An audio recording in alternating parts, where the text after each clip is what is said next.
We go live to Oxnard, California. You can find him on Twitter at Kyle_Youmans. He will be on the call on Saturday afternoon-ish when the Cowboys take on the Jacksonville Jaguars in preseason game number 1. He is Kyle Youmans. Kyle, what's going on? What's up, guys? How's it going? Isn't it great to know that football's back in less than 48 hours? I mean, kind of. It depends on the kind of quality of football you're looking for, because what we've seen so far in that Patriots game so far, not great between the Patriots and the Houston The Texans. only thing that I've seen that I've enjoyed is that Tank Dell is proving me correct. You were a big Tank Dell guy. Tried to told you. Yeah. I tried to told you. Yeah, you like some Tank Dell. Speaking of, let's ease our way into this. Is there any player this season, Kyle, that you're just like, I'm telling you, like that's my guy right there? Ooh, I've got one on the offensive side and one on the defensive side. All right. I'll start with the more sure thing in my eyes. I think Damon Clark's going to have one big time year. I think he's going to be a fantastic player for this defense this year. And I got the chance to sit down with him kind of leading into this matchup and kind of just pick his brain a little bit. And he's taking the right approach to pretty much anything. Film study, practice sessions, locker room relationships, relationship with coaches. All of it. He checks all the boxes, weight room, conditioning, practice itself. He's learning all of these things, and he's got the correct mindset, and he's learned that from Leighton Vander Esch just the same way that Leighton Vander Esch learned it from Sean Lee. So I really like the possibility of having an entire offseason behind him, being healthy, having the confidence that he does in himself and the way that that's grown since he last played a live football game. I bet you there's a little bit of that in the preseason. You're going to see a little bit of it in the preseason, but you're really going to start seeing it week 1, 2, and 3 whenever that entire linebacking core is out there and ready to roll. The other one is kind of an undersung and under-the-radar guy, and he's flashed at times out here in Oxnard. He had another touchdown grab today. But John Stevens, the tight end, he's an undrafted rookie out of Louisiana. I enjoyed what I saw from him in OTAs and rookie minicamp, and then heard just nothing but great things about him from the coaching staff. And then all of a sudden he gets here to Oxnard, and he's been really showing out as a guy who can go downfield, take the top off of a defense, but he's also 6'6", and he can block for you as well if you really want him to. So still learning in the blocking game. He's got the frame to do it, but he's a converted wide receiver, so he's definitely more polished as a pass catcher. But a couple of guys to keep an eye on. But more specifically, Damon Clark is that guy for me. Kyle, tell me who needs this preseason game the most. Give me one offensive player and one defensive player that's got to show out starting on Saturday for this Cowboys team. Yeah, I think offensively you don't have to look very far, but it's Simi Fehoko. I think right now you look at 6 wide receivers on the Cowboys roster as a legitimate number for that position group. And you've got the 3 locks up front with CeeDee Lamb, Brandon Cooks, and Michael Gallup.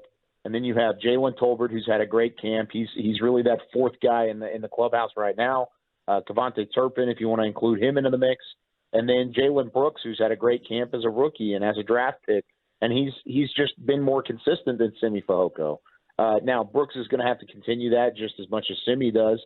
But I think Simi's under the microscope so far because Brooks is younger.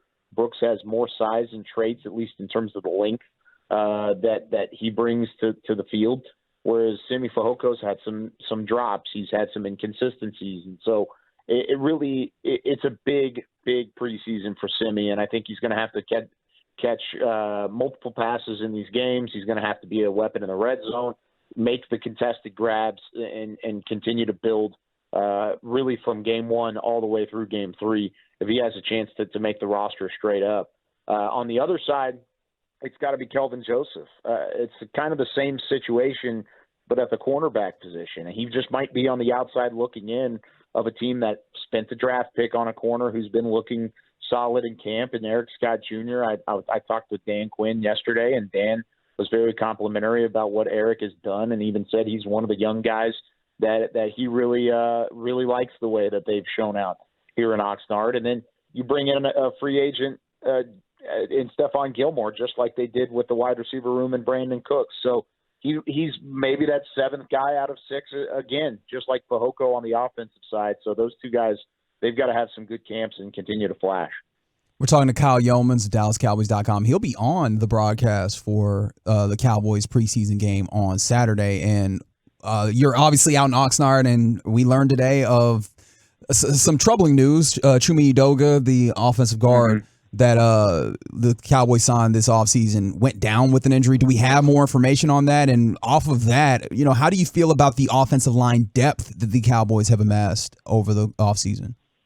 Yeah, I don't have any updates on Chuma just yet. I'm still kind of to wait to confirm on some of that. He did get carted off. It was pretty apparent. It was even on Training Camp Live. That's I believe being uploaded to YouTube or already uploaded to YouTube as we speak. But yeah, he went down and he got carted off the field, which is unfortunate because for the back half of your question, I'm not very confident right now in the depth of the offensive line. They need some of those guys to step up, and Edoga was one of the guys, at least toward the top of the list.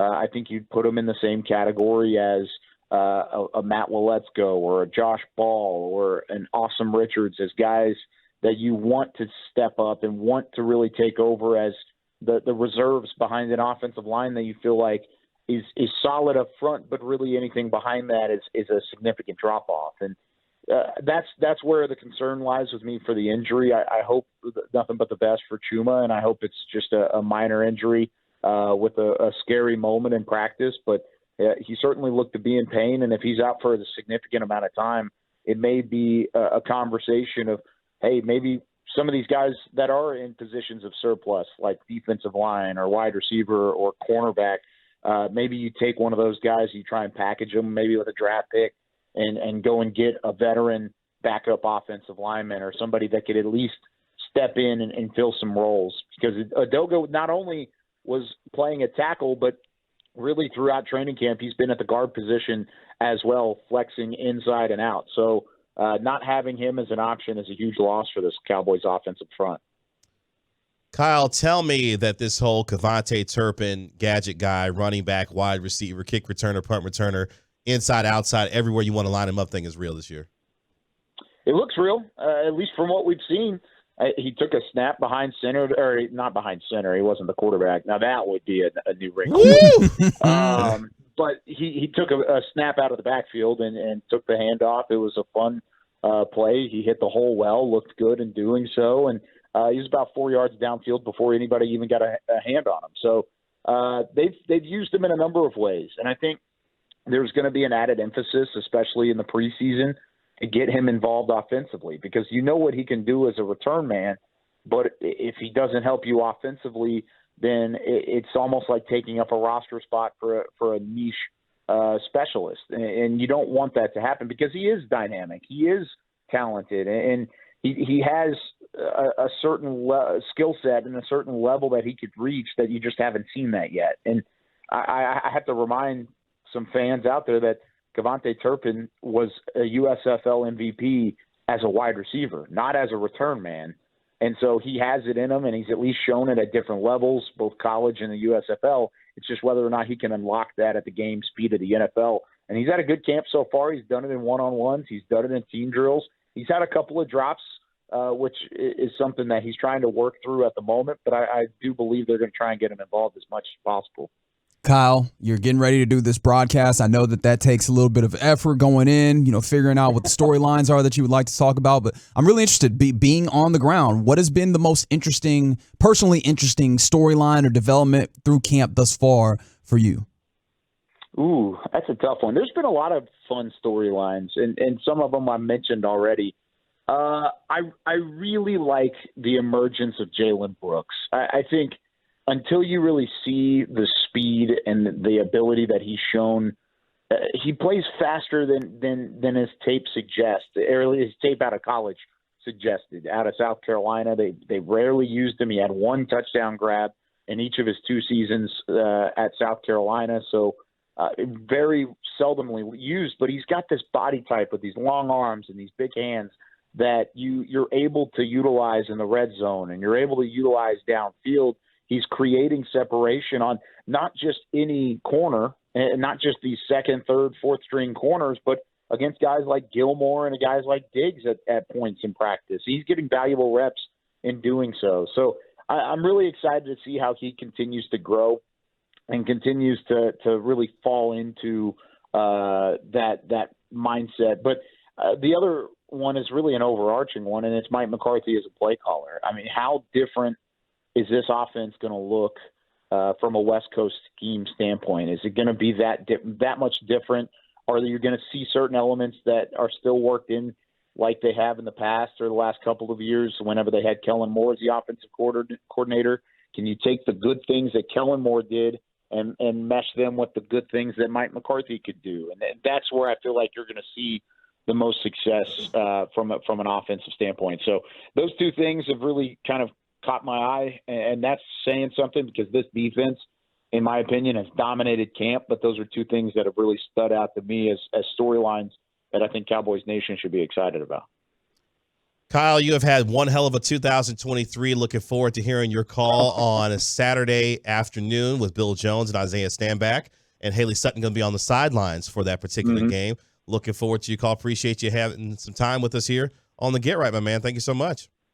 Yeah, appreciate you guys for having me, and thanks for all the coverage that you guys do.